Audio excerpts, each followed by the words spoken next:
Few items of jewelry are as ubiquitous as wedding and engagement rings.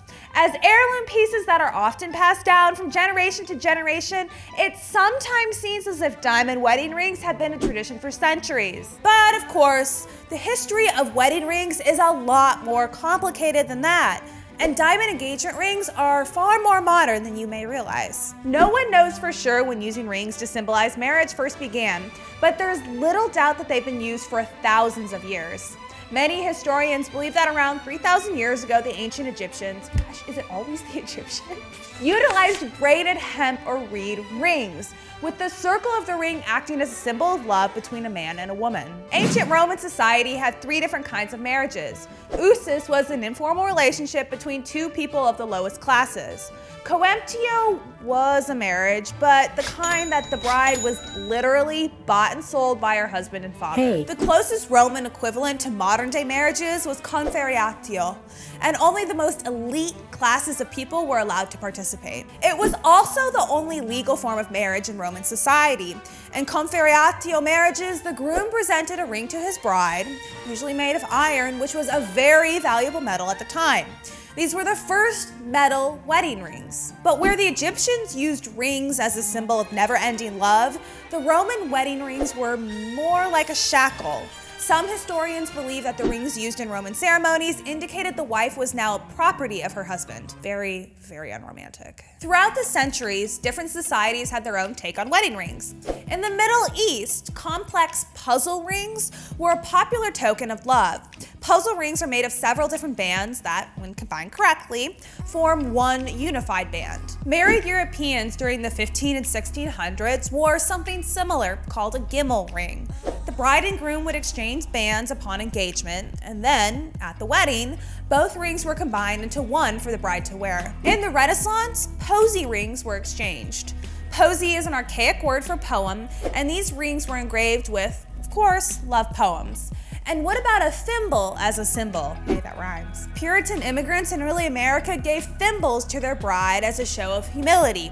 Even then, the ring found a way. Many women would actually cut the top off of the thimble, thus creating a band. But they still had it better than their Puritan cousins in Commonwealth England. Wedding rings were actually banned by the religiously conservative parliament due to their heathenish origin. I'm sure you've noticed most of these historical ring exchanges were from men to women. In fact, men didn't traditionally wear wedding bands until relatively recently. In the West, the shift happened around World War II. Men who were sent out to fight chose to wear the rings to remind them of their wives and families back home. And through the rest of the 20th century, it became more socially acceptable for men to wear jewelry.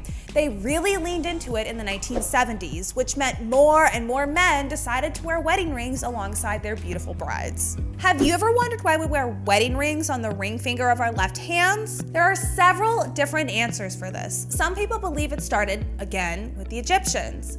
The idea that there's a vein running from the 4th finger of your left hand to your heart. The vena amoris, or vein of love, has been popular for centuries. But that idea seems to have come from a 2nd century historian named Appian of Alexandria, and the tale kind of spread from there. In 1549, the Book of Common Prayer in newly Protestant England stipulated that the wedding ring be placed upon the 4th finger of the woman's left hand. But why? Because Catholics wore wedding rings on their right hand, and Protestants of this era wanted the opposite of whatever Catholics did. Of course, different religions have different traditions. In Jewish ceremonies, the ring goes on the index finger, and Islamic and Hindu weddings may not even use a ring at all. But today, many people in the West, regardless of religion, wear their wedding rings on the 4th finger of their left hand. And what kind of rings are people wearing? If you've looked at the hand of pretty much any married woman, you know the answer is diamonds. But have you ever wondered why? The answer is twofold. In the late 19th century, a huge diamond deposit was discovered in South Africa, and the powerful De Beers Corporation essentially took control of the diamond industry for decades. But sometimes getting people to actually buy the diamonds was a little trickier. That's where advertising stepped in. De Beers hired the ad agency NW Air, and in 1947, copywriter Francis Garrity came up with a tagline that I know you've heard before: "A diamond is forever." Is love. And its only promise is forever.